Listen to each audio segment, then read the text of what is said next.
Il-Prim Ministru reaġixxa għall-aħbar li l-eks Ministru Joe Cassar gawda wkoll minn eluf ta' euro f'xogħlijiet fid-dar tiegħu waqt attività politika fil-Belt Valletta. Għal il-każ Cassar huwa test ieħor ta' kredibilità għall-kap nazzjonalista Simon Busuttil.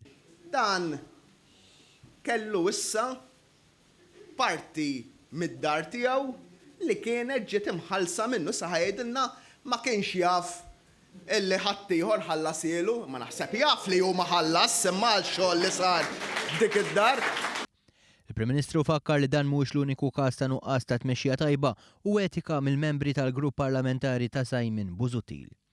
Refera tweġibiet li ndraw u li joħorġu minn fom esponenti tal-Partit Nazzjonalista. Dan anke meta kien hemm laqat ma' nies involuti fl-ikbar skandlu taż-żejt u deputat nazzjonalista bad ħaddiema jagħmlu xogħol privat. Oppożizzjoni li saret tal-ma nafx, insejt u forsi ma niftakarx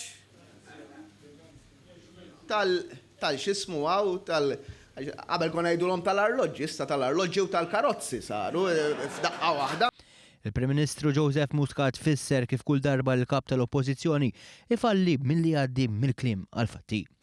Issa t-test veru ta' Simon Busuttil biex naraw l-affarijiet mill-kliem għal-fatti.